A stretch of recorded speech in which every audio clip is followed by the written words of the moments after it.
Good afternoon, my fellow friends and YouTubers. This is Kurt, and welcome back again to the Kurt's Place channel here on the YouTube. Well, guys, we are in here Hagerstown, Maryland at the Valley View Mall. I have something really cool to show you guys here at this cruising event. We actually have a drag boat. I'm actually going to go and show you here. And Kirk, actually right over here, he's actually going to tell you a little bit about this boat too. Now, this is something that, guys, you don't see very often. This is the first time I've gotten a chance to see one of these actually up close. And Kirk, we're actually going to walk around with Kirk. He's going to tell a little bit about this boat as we walk around. So get ready, guys. This is going to be a lot of fun. And as always, thanks again for watching, guys. Also, don't forget to click that subscribe button, and if you like what you see, smash the like button. And also, if you have any comments, leave them in the comment section down below, guys. So let's go and check out the jet boat here at the Hagerstown cruising event here at the Valley View Mall in Hagerstown, Maryland. As always, guys, thanks again for watching. Let's check it out.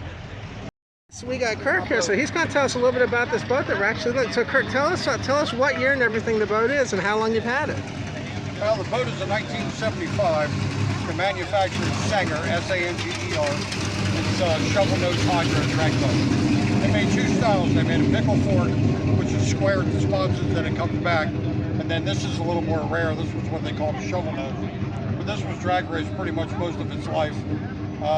In a liquid 1,000 feet, it ran 748 at 130 miles an hour.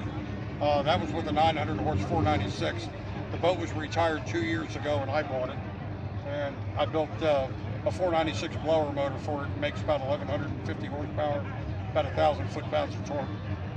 But it's a lot of fun to drive. It's a lot of fun. Yeah. If you guys, well, actually take a look on the inside, Kurt. So tell us a little bit about what it's actually like what it's actually driving one of these boats.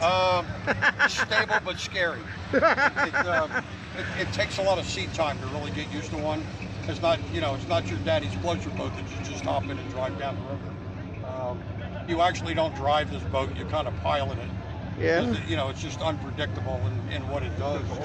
But no, it's as far as compared to other style boats like a flat bottom V drive, this is a very stable ride. Once you get up to speed, because you're riding on 3 points, hence a 3-point hydroplane. So it becomes actually a very stable platform to run in. And you can see, guys, how the way the hull and everything's designed on that too. That's what he was saying too about how the hull and you said there's different types of hulls for these, right, Kirk? You said there's more than one. The hull between this and what they call a pickle fork is identical. The only difference is this comes to a point, and they only made this style boat, at least Sanger did, for 5 years. Yeah. When was the boat actually made? When was the actual boat itself made? The actual made out hull. in California. Right. Don't know the actual city. I'd have to look that up. But no, they're kind of rare. This particular type of boat. So a lot of people shop for them. Yeah. I was lucky enough to find one. Yeah. Let's walk around, guys. Let's take Kurt. He'll tell us a little bit about as we walk around it too. Yeah. Yeah, take a walk around. Any questions you have, I'll be more than happy to answer. So what you guys are going to notice about yeah, thanks again, Kirk, for letting us do this. Yeah, tell us a little bit about the actual. We'll actually go to the cockpit and look that over here. Tell us a little bit about the controls and what's involved in actually being able to drive one of these boats. There's a shifter on the left-hand side, which is either neutral or forward. There's no reverse. Okay, got a shift right there, There's no guys. reverse in a boat like this. Little shifter beside the seat. All right, right there. All right. That and the gas pedal. It's just made to go fast and straight. And you guys see, guys, that he has a tack and everything right there, there in the center. And then on the left is oil pressure gauge, and on the right is fuel. Now, Kurt, when you're how do you know actually what speed you're actually doing in these? Do you just have to gauge it based on how fast you're moving? You don't know. So, I mean, when it was drag raced, you launched from a green light and you went through a trap, and then it was electronically calculated just like a regular drag strip. Right. But this boat will run about 140 and 1,000 feet from a standing start. Now, Kurt, one question I have for you too is: does it run on race fuel, or is it a mixture of nitro? No, this actually runs on pump gas. I can run this engine on high test. That is amazing. And a lot of that is due to the intercooler. Right. Electronic fuel injection, so I can pick whatever air fuel ratio I want. Right. So I'm running a tad bit rich on this engine. Of course, you want to run blower motors a little on the rich side anyway. Right. The plugs burn just to the dark side of gray. Right. So, and here again, I can get away with regular high test pump gas. And tell us a little bit about the actual motor, where the actual motor and everything was built there. It looks like we have two 4-barrel carburetors on there too. The manufacturer is Holly. It's called Sniper EFI, electronic fuel injection. So the actual computer is in the throttle body to the left. And that basically controls. That is amazing. What a setup! Wow. That controls my engine timing. It basically controls all the functions of the engine. And then up on the dashboard, right here, is what they call a digital dash display. Oh, okay. Which right, displays right. all the information from the computer.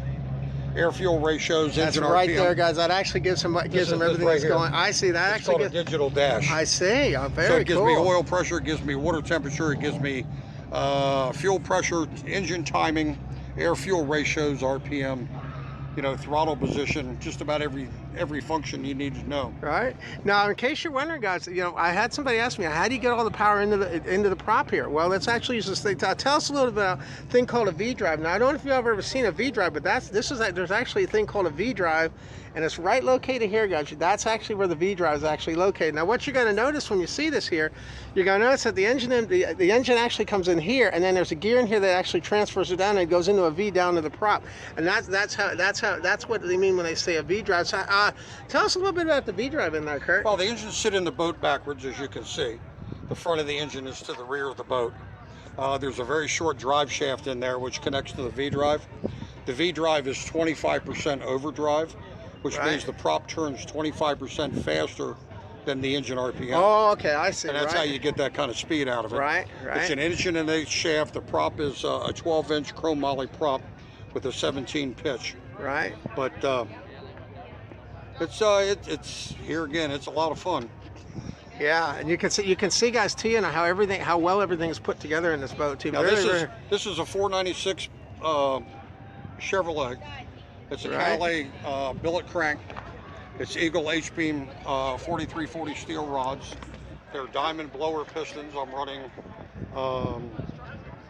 total seal gapless rings. Right. There's about $7,000 in flow bench work to the heads. Yeah, it's really something, guys. It's a piece of artwork. It is absolutely It's just gorgeous. about everything in the boat's handmade. Now, one question I'm going to have: how do they handle cooling with the? Is it actually something right from the source into the motor and then back out the back? There's a pickup right here on the back of the boat, which picks up water from the back of the boat. This is the inlet to the water pump. The water pump is cam driven. Right. And then we feed to both sides of the block. And then, of course, we come out with the thermostat housing, which comes out this big tube right here. Right. So you see, guys, it uses the water that's actually in to actually cool the motor. That's something somebody asked me, you know, how do they handle the actual cooling of the motor? And that tells you how they handle that. And you can see, if you look down here, you can see all the necessary plumbing and everything that's actually required to do all this. Yeah, so when you're running down the river, this thing's scooping up water. So when you're running 100+ miles an hour, right, and you can see right here what it is. So that's where it actually picks up. This is the scoop that picks up water for the engine. And then you have one over here too. One over here which picks up water for the intercooler. I see. So so there's two. There's one here for the intercooler, and then there's one over there for the engine. One here for the engine. Yeah. So when you're going down river, you're forcing a lot of water pressure into the engine. Right. So you put in a pressure reducing valve. I see. So this is set at 10 pounds. So anything over 10 pounds, it exhausts back out this port here. Okay. You can see, guys, it's amazing how all that works together. It's a beauty. Because I mean, you know, without this, you'd be running 50, 60 pounds of water pressure inside your engine. Yeah. And then what happens is it becomes a restriction. The engine overheats. Right. And guys, so so Kirk, tell us a little bit about how that prop and everything works. Now, guys, that prop doesn't look like it's significant. That's enough to do. So tell us a little bit. That prop is 12 inches in diameter. It's a 17 pitch. It's a chrome moly prop. It's 4130 chrome moly.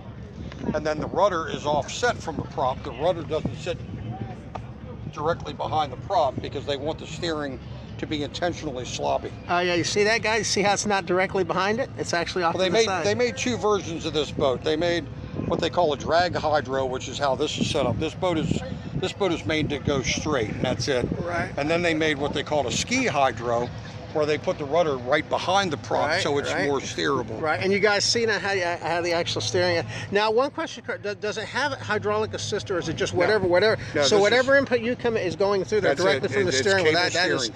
So there's no. It's not like power steering. I mean, whatever you put. No. So you got to be extremely careful when you turn. And you said that it takes a long time to turn this boat, right? It takes 200 feet to turn this boat around in an idle, because it's just not made to turn. Right. Now, Kurt, one question they're going to have is how much power is the motor actually done with that? Did you have one? This engine makes 1,150 horsepower and about 1,000 foot-pounds of torque. I'd have to go home and consult the sheets, but I know it's 1,150 and 1,000 foot-pounds. Yeah, that's a gorgeous. Did when you got this, Kirk, did it actually have the motor in, or did you actually put a motor, had the motor Well, I had all built the for machine this? work done, and then I built the engine for the boat. So you guys can see it's got MSD digital there. Yeah. So you see that there? Yeah, that's a 6AL. And like I say, the timing is controlled through the computer. Right. What size motor is the actual motor? The actual core of the motor? The engine started out as a 4-bolt main 454 Chevrolet. Right. So it was bored 60 over with a 1/4 inch longer stroke, which makes 496 cubic inches. Right. And here you can really see. Here you can really see what that V drive actually looks like there. That V drive, what that actually looks like. Now, one question. That's a 12-degree V drive. So the prop shaft goes out of the boat at the bottom at a 10-degree angle. Right. And there's a 2-degree angle up to the So engine. that motor comes in here and then it sends it out the back. Correct. So, yeah. Now, how do they keep the V drive cool? Do they actually have cooling for that Well, separate? my other boat, there's actually scuppers on the bottom of the boat to pick up water that runs through the V drive to keep it cool, because it was set up as a lake boat. Right. Right. This here was only made to run 8 or 9 seconds at a time. So you never worried about heat because you didn't. Right. You know, you're not running it all day. Yeah, so you guys can see this is one heck of a thing. Really, really great. And this is what I was going to mention. You know, I wanted to thank Kirk, by the way, for giving me a chance to show you this boat. And remember, guys, when you do make videos at car shows and things, if you're doing something like this, you want to ask the person if it's okay to do a video. You know, most of the time it's going to be okay, but you always want to ask. Always ask to make sure everything's okay before you start making a video, like I did today. 99% of the time, you're not going to have a problem. Sometimes people may not want to do a video, and you know, and that's the case. You know, sometimes they might want to let you just take pictures, and that's something to always keep in mind when you're looking at these as well. So there you go, guys. So there's a really cool thing now. By the way, I wanted to say thanks again, once again, for tuning into the Kurt's Place channel here on the YouTube. And also, guys, I want to mention too, if you want to help show your support for the Kurt's Place channel, we do have merchandise available from the Kurt's Place channel merchandise store. Video link to that in the video description down below. I also want to mention too, I do have car show videos and other things on the channel for your viewing as well. And as always, I want to thank you guys again, by the way, for tuning into the Kurt's Place channel here on the YouTube. And I hope you guys have a great day. And as always, thanks again for watching. All right, guys, we'll catch you on the next video. Have a great day now. We'll see you next time. Bye-bye, guys. Take care.